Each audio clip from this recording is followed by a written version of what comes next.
अब मर्डर करने पर धारा 302 नहीं 101 लगेगी। धोखाधड़ी के लिए फेमस धारा 420 अब 318 हो गई है। रेप की धारा 375 नहीं अब 63 हो गई है। शादीशुदा महिला को फुसलाना बहलाना अब अपराध है, जबकि जबरन अप्राकृतिक यौन संबंध अब अपराध की कैटेगरी में नहीं आएगा। 1 जुलाई से देश भर में 3 नए क्रिमिनल कानून लागू होने से ये बदलाव हुए हैं दोस्तों। नए क्रिमिनल कानूनों में महिलाओं, बच्चों और जानवरों से जुड़ी हिंसा के कानूनों को सख्त किया गया है। इसके अलावा कई और बदलाव भी हुए हैं, जैसे कि अब आप घर बैठे EFIR दर्ज करा सकते हैं। आज के इस वीडियो में लागू तीनों नए क्रिमिनल कानूनों से जुड़ी खबरें या बातें जानेंगे।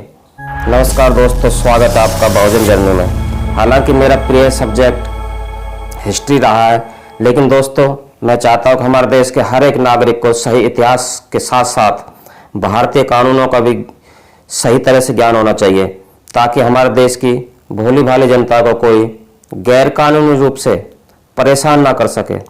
सबसे पहले संक्षिप्त रूप में जानते हैं कि हमारे देश में क्रिमिनल कानून कब और कैसे लागू हुआ था।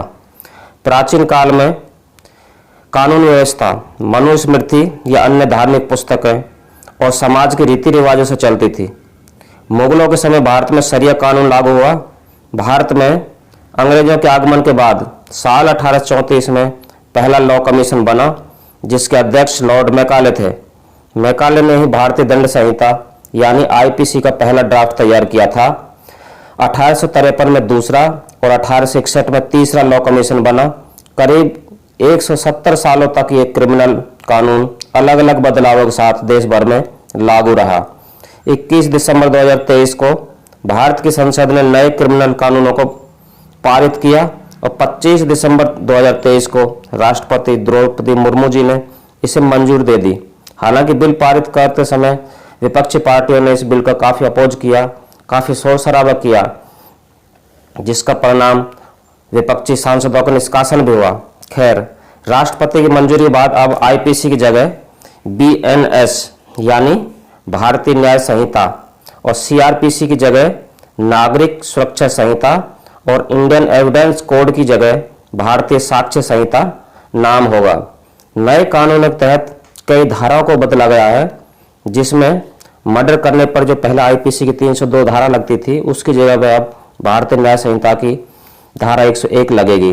धोखाधड़ी में 420 की जगह 318 लगेगी। रेप केस में 375 की जगह धारा 63 लगेगी। गैंग रेप में 376D की जगह धारा 70 लगेगी और गैर कानूनी सभा में IPC की 141 से 144 की जगह 187 189 लगेगी।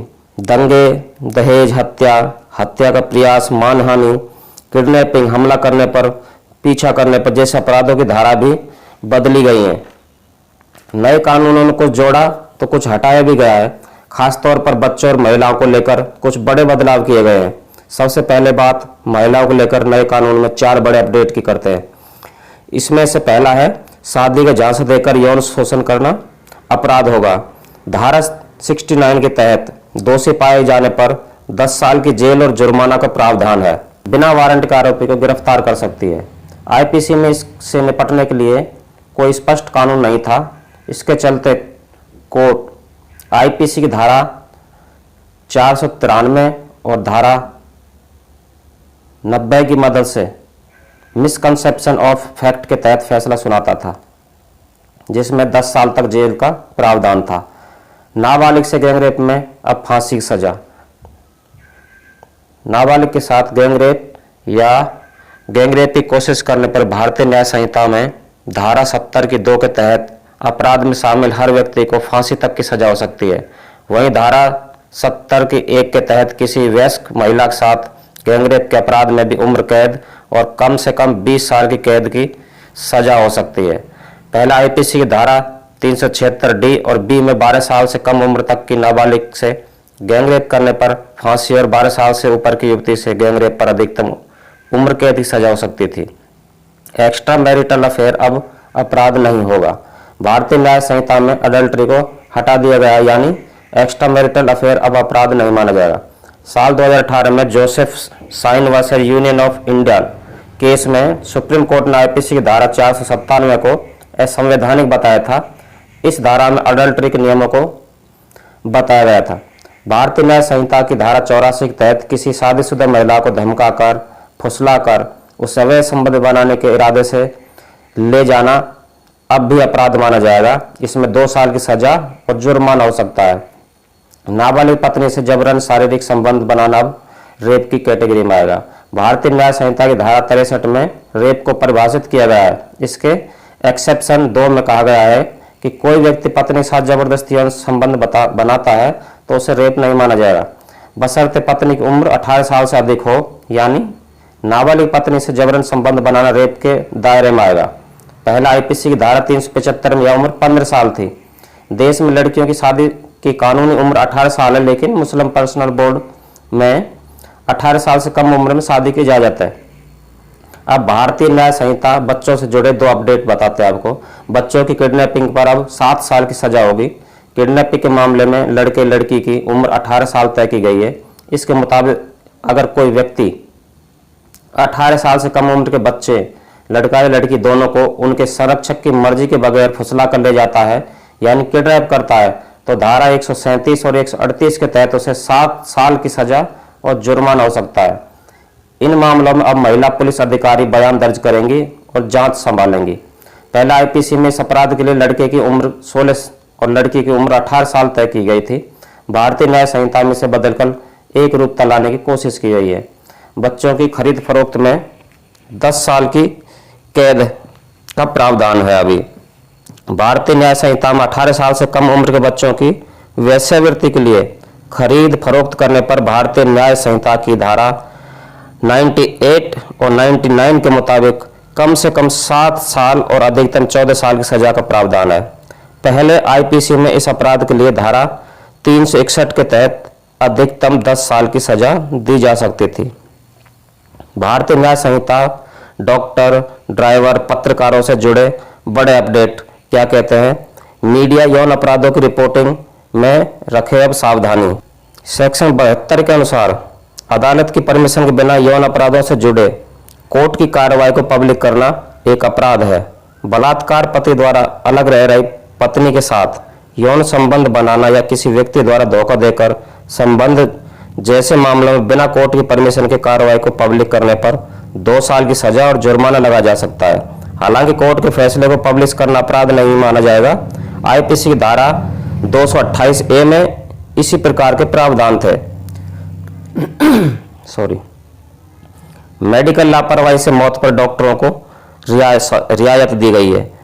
भारतीय न्याय संहिता की धारा 106 के 1 के मुताबिक अगर मेडिकल लापरवाही की वजह से किसी शख्स की मौत हो जाती है तो दोषी स्टाफ को 5 साल तक की सजा होगी, लेकिन इसी अपराध में डॉक्टर को केवल 2 साल की सजा दी जाएगी। पहले आईपीसी की धारा 304A के मुताबिक मेडिकल लापरवाही से हुई मौत के लिए 2 साल की सजा और जुर्माने का प्रावधान था। डॉक्टर के लिए अलग सजा का जिक्र नहीं किया गया था। ड्राइवरों के हिट एंड रन केस के लिए भी अलग से कानून बनाए गए हैं। अगर लापरवाही से गाड़ी चलाने की वजह से किसी व्यक्ति की मौत हो जाती है और घटना के तुरंत बाद दोषी पुलिस या मजिस्ट्रेट को सूचना दिए बगैर भाग जाता है तो इसे हिट एंड रन केस कहा जाएगा। भारतीय न्याय संहिता की धारा 106 की 2 के मुताबिक ऐसे मामलों में 10 साल तक की जेल और 7 लाख तक का जुर्माना भी हो सकता है। इस कानून के कारण देश भर के ट्रक ड्राइवरों ने जनवरी 2024 में देशव्यापी हड़ताल भी की थी। उनका कहना था कि 10 साल की सजा और इतना ज्यादा जुर्माना मजदूर वर्ग के लिए ज्यादती है। सरकार की तरफ से केंद्रीय गृह सचिव अजय भल्ला ने कहा था कि all India motor transport Congress की सलाह के बिना यह कानून लागू नहीं किया जाएगा। भारतीय न्याय संहिता की धारा 291 के मुताबिक यदि कोई पालतू जानवर किसी व्यक्ति पर अटैक करता है या कोई नुकसान पहुंचाता है तो जानवर के मालिक को 5,000 रुपये जुर्माना और 6 महीने की जेल की सजा हो सकती है। भारतीय न्याय संहिता 2 बड़े नए प्रावधान शामिल किए गए हैं। मॉब लिंचिंग पर भी अलग से कानून बना दिया गया है। फांसी तक की सजा का प्रावधान किया गया है। धर्म, भाषा, लिंग, नस्ल, आस्था जैसी वजहों के आधार पर किसी व्यक्ति की पीट कर हत्या कर देता है तो ग्रुप के हर व्यक्ति को फांसी की सजा हो सकती है। मॉब लिंचिंग में उम्र कैद और जुर्माना भी हो सकता है। पहले आईपीसी में इसके लिए अलग से कोई कानून नहीं था। मॉब लिंचिंग के विषयों पर आईपीसी धारा 302 के तहत हत्या का केस ही दर्ज किया जाता था। मॉब लिंचिंग की घटनाएं बढ़ने के साथ देश में लंबे समय से अलग कानून की मांग उठ रही थी। भारतीय नागरिक सुरक्षा संहिता से संबंधित 6 बड़े अपडेट कौन से हैं? पुलिस स्टेशन जाए बगैर अब आप EFIR भी कर सकते हैं। धारा 173 के मुताबिक अब पुलिस स्टेशन में जाए बगैर ऑनलाइन FIR दर्ज कराई जा सकती है। पहले कुछ राज्यों में चोरी जैसे अपराधों में EFIR दर्ज कराई जा सकती थी, लेकिन अब देश भर में हत्या, लूट, रेप जैसे गंभीर मामलों में भी EFIR हो सकती है। किसी भी पुलिस स्टेशन पर दर्ज करा सकते हैं अब आप FIR। धारा 173 में 0 FIR का प्रावधान दिया गया है। जैसे मतलब 0 FIR यानी घटना किसी भी थाना क्षेत्र की हो, उसकी FIR किसी भी जिले और थाने में कराई जा सकती है। पहले कई बार पुलिस फरियादों को थाना क्षेत्र का हवाला देकर वापस भेज देते थे। फोन पर मिलेगी अब आपको हर केस, अपने केस की जानकारी। केस दर्ज कराने वाले व्यक्ति को केस, उसकी प्रोग्रेस और अपडेट की हर जानकारी मोबाइल नंबर पर SMS के जरिए दी जाएगी। धारा 193 के मुताबिक केस में हो रही हर अपडेट 90 दिन के अंदर फरियादी को बतानी होगी। CRPC में इसकी सुविधा नहीं थी। अरेस्ट होने पर जानकारी देने का भी प्रावधान है। सेक्शन 36 के मुताबिक व्यक्ति को अरेस्ट होने के बाद अपनी इच्छा के किसी भी एक व्यक्ति को अरेस्ट की जानकारी देने का अधिकार दिया गया है। इसमें अरेस्ट हुए व्यक्ति की मदद हो सकेगी, साथ ही कानूनी प्रक्रिया में भी तेजी आएगी। गंभीर मामलों में अब फोरेंसिक जांच जरूरी कर दिया गया है। धारा 176 में गंभीर अपराध के मामले में फोरेंसिक जांच को जरूरी कर दिया गया है। इसके मुताबिक 7 साल से ज्यादा की सजा वाले सभी मामलों में फोरेंसिक एक्सपर्ट अपराध वाली जगह पर जाकर सबूत इकट्ठा करेंगे। किसी के घर की तलाशी करते वक्त भी पुलिस को वीडियोग्राफी करनी होगी। महिला और बच्चों पर अपराध की जांच अब 2 महीनों में ही करनी पड़ेगी। धारा 193 के मुताबिक महिलाओं और बच्चों से जुड़े गंभीर अपराध के मामलों को अपराध की शिकायत मिलते ही 2 महीने के अंदर खत्म करना अनिवार्य हो गया है। पहले CRPC की धारा 176 में केवल रेप के मामले की जांच 2 महीने के अंदर खत्म करने के निर्देश दिए गए थे। भारतीय साक्ष्य अधिनियम डिजिटल एविडेंस पर जोर इसमें दिया गया है। डॉक्यूमेंट भी अब सबूत माना जाएगा। सेक्शन 2 के D के भाग 6 में दस्तावेज यानी डॉक्यूमेंट को परिभाषित किया गया है। इसमें इलेक्ट्रॉनिक डॉक्यूमेंट्स यानी डिजिटल रिकॉर्ड्स को जोड़ दिया गया है। अब डॉक्यूमेंट्स को भी सबूत माना जाएगा। जो 4 मुश्किलें इस कानून के लागू होने के बाद देखने को मिल सकती हैं, वो कौन कौन सी है? पहली, जजों को 2 तरह के कानून में महारत हासिल करनी पड़ेगी। 30 जून से पहले दर्ज सभी मामलों का ट्रायल, अपील पुराने कानून के अनुसार ही होगा। यानी इस भारतीय न्याय संहिता के लागू होने से पहले 30 जून तक जो भी पुराने केसेस थे उनकी अपील पुराने कानून के अनुसार ही होगी। देश की अदालतों में लगभग 5.13 करोड़ मुकदमे पेंडिंग हैं, जिनमें से लगभग 3.59 करोड़ यानी 69.9% क्रिमिनल मैटर्स हैं। इन लंबित मामलों का निपटारा पुराने कानून के मुताबिक ही किया जाएगा। नए कानून में मुकदमों के जल्द ट्रायल, अपील और फैसले पर जोर दिया गया है। पुराने मुकदमों में फैसले के बगैर नए मुकदमों पर जल्द फैसले से जजों के सामने भी कई चुनौतियां आ सकती हैं। इसके अलावा एक ही विषय पर जजों को 2 तरह के कानून में महारत हासिल करनी पड़ेगी, जिसकी वजह से कन्फ्यूजन बढ़ने के साथ मुकदमों में जटिलता भी बढ़ सकती है। दूसरी समस्या, पुलिस के ऊपर भी दोहरा दबाव बना रहेगा। नए कानून के सबसे ज्यादा बोझ पुलिस पर ही पड़ेगा। पुराने केस में अदालतों में पैरवी के लिए उन्हें पुराने कानून की भी जानकारी चाहिए होगी, जबकि नए मुकदमों की जांच नए कानून के अनुसार होगी। एक एनालिसिस के अनुसार नए कानूनों में 3/4 से ज्यादा हिस्सा पुराने कानून का ही है, लेकिन नयापन लाने चक्कर में आईपीसी, CRPC और एविडेंस एक्ट की पुरानी धाराओं का क्रम नए कानून में बेवजह बदल दिया गया है। इस वजह से पुलिस में भ्रम की स्थिति बढ़ेगी। तीसरा, वकीलों की जिम्मेदारी और उनका भी कन्फ्यूजन बढ़ेगा। अब वकीलों को दोनों तरह कानून की जानकारी रखनी होगी। नए कानून में मुकदमों के जल्द फैसले के प्रावधान है, लेकिन पुराने कानूनों को निपटाने के लिए बगैर नए मुकदमों पर जल्द फैसला मुश्किल होगा। ऐसे में क्लाइंट और लिटिगेंट की तरफ से वकीलों और जजों पर कई तरह के दबाव बढ़ेंगे। कानून की पढ़ाई करने वाले छात्र अब नए कानून का भी अध्ययन करेंगे, लेकिन इसके लिए उन्हें रिसर्च मटेरियल और केस लॉ की कमी रहेगी। वकालत माने बाद उन्हें पुराने कानून की भी जानकारी नए सिरे से हासिल करनी होगी।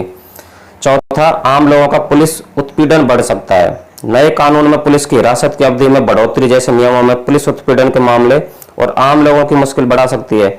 जिला अदालतों का नियंत्रण हाई कोर्ट के अधीन होता है, लेकिन अदालतों के लिए इंफ्रास्ट्रक्चर, कोर्ट रूम, जजों का वेतन आदि का बंदोबस्त राज्य सरकारों के माध्यम से होता है। इंफ्रास्ट्रक्चर की कमी की वजह से जिला अदालतों में लगभग 5,850 जजों के पदों पर भर्ती नहीं हो पा रही है। इसलिए नए कानूनों की सफलता राज्यों के सहयोग पर निर्भर रहेगी। इसके अलावा नए क्रिमिनल कानूनों के रास्ते में 3 अन्य बड़ी चुनौतियां भी हैं। तमिलनाडु, पश्चिम बंगाल, कर्नाटक जैसे कई विपक्षी शासित राज्य नए कानून को लागू करने का विरोध कर रहे हैं। विपक्षी सांसदों की अनुपस्थिति में आनन फानन में इन्हें संसद में पारित तो कर दिया गया। संविधान की 7वीं अनुसूची के अनुसार ये कानून समवर्ती सूची में आते हैं, जिसके तहत राज्यों को भी इन विषयों पर कानून बनाने और उनमें बदलाव करने का अधिकार है। इन कानूनों को राज्यों की पुलिस इंप्लीमेंट करेगी, इसलिए राज्यों के सहयोग के बगैर इनको अमल में लाना बहुत मुश्किल